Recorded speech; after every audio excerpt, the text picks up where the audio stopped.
Hello everyone, Ryan here with Product Impressions, and today we're going to be taking a look at the gluten sensor from Nima. I've had an issue with gluten for probably the better part of a decade, and so we are going to see exactly how well this thing works. Here we have the Nima Gluten Sensor. So let's see, you can test your food for gluten anytime, anywhere. And let's see, gluten capsules are required, and it has an app for Google Play or the App Store. We can slide it on out of here, and so again, capsules required. Alright, and here is the sensor itself, along with, let's see, we've got ourselves a quick start guide, a pocket guide, and a little carrying pouch. And it looks like this charges with a USB, micro USB, so regular micro USB to charge.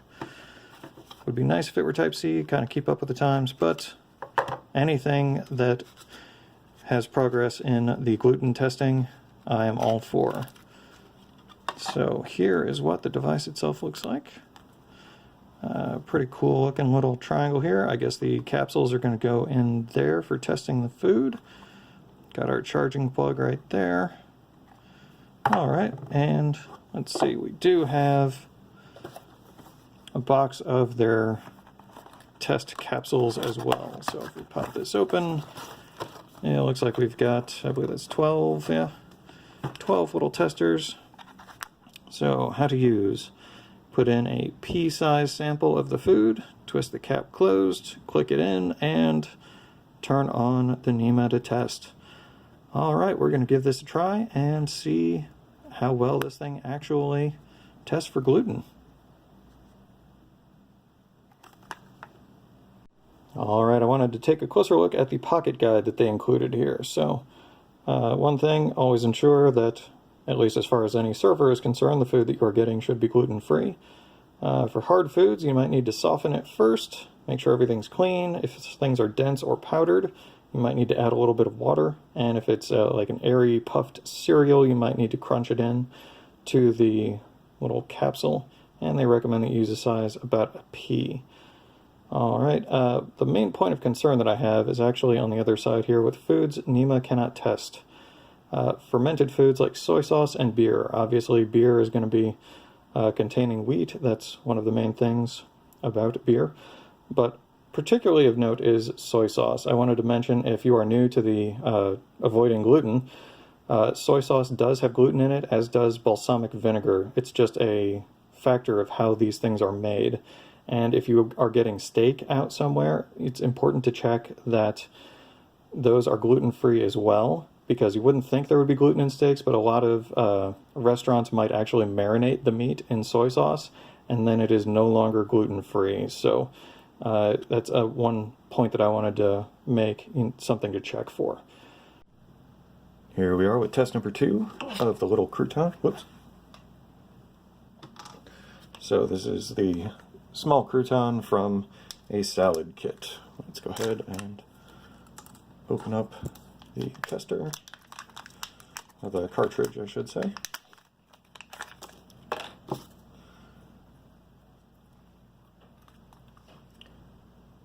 that open. And I might have to break off some of it.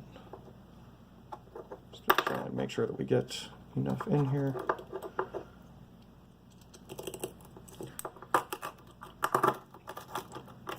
Really mashing it in there.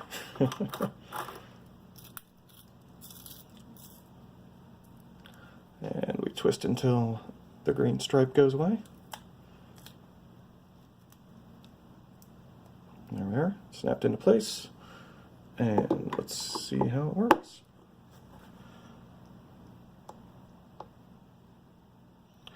Push button to start. Alright. It says it is testing for gluten. Let's see if I can get this a little closer so that things can be a little clearer.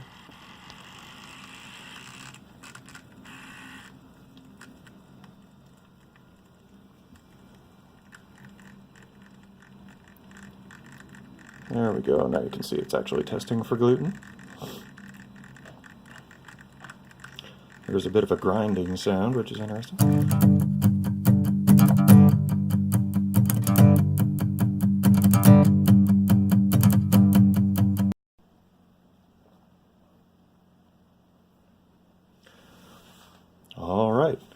So after taking about a minute to set things up, it looks like it took about 3.5 minutes or so.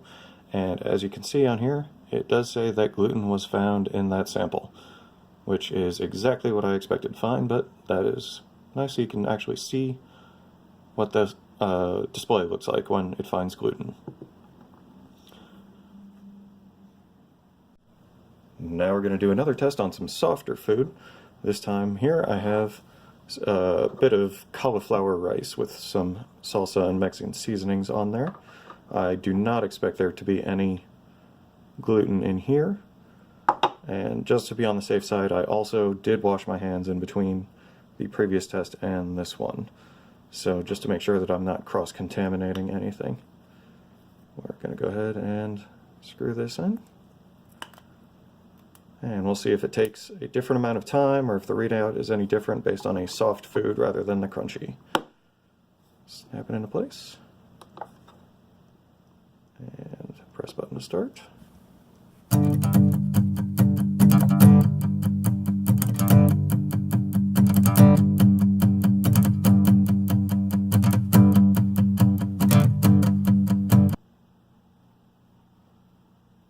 Alright, it looks like we are all done, and in total it was about 3.5 minutes again for this test to run. Got a little smiley face, so we know that this cauliflower rice that I made is actually gluten-free. This is exactly the result that I expected to see. Now we're going to run one final test. We have some more cauliflower rice here. I'm going to add that in.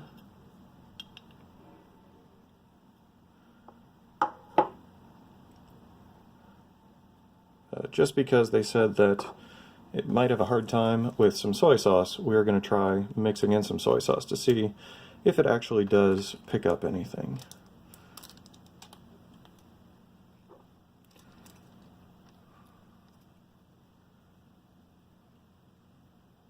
Getting a very healthy dose of it in there.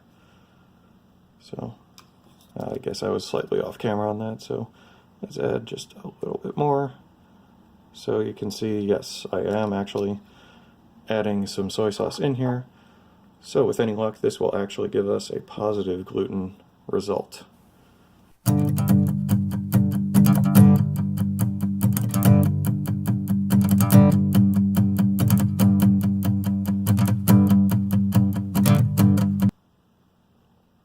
Okay, once again, took about 3.5 minutes.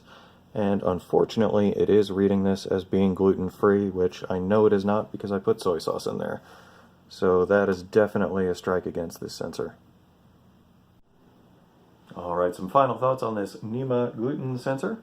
It is a nice little product that you can easily carry with you. It does retail for about $300 between the sensor and a 12-pack of gluten testing cartridges. It does seem to work pretty well for things that you would expect. As we already tested, we tried essentially croutons, and those did show up as containing gluten. Tried some cauliflower rice, no gluten, that was as expected. When I did add soy sauce, it did not find the gluten in that. So that is potentially problematic because one of the big ways that you might be able to get gluten into your diet, even when you're being careful about things, is when things are marinated in soy sauce or teriyaki sauce or include balsamic vinegar. These are all different ways that gluten can be introduced, which will be problematic to someone who is sensitive to it. I know I've had that experience before where I eat something that I don't realize there's some gluten in there, and within about 15 or 20 minutes, you know. So your own body is going to be the best detector, but hopefully you're not going to be relying on your body to tell you if there's some gluten in something that you've already eaten. This is a great first step if you are new to avoiding gluten or have recently been diagnosed with any issues. This is a great way to test some foods that you eat on a regular basis, just to see if they are actually safe for you to eat. I don't see this as being something that is good for someone like me who has been following a gluten-free diet for a decade or more. I already have a pretty good idea. And as they do specify with their instructions, be sure to speak to a server if you're at a restaurant or something to find out if any meat that you might have is prepared with soy sauce or teriyaki or any other marinades that might be potentially problematic. If you think that this review has been useful, or you just like the video, like, share, subscribe. If you have any comments, feel free to ask in the comment section down below, and I'll see you next time.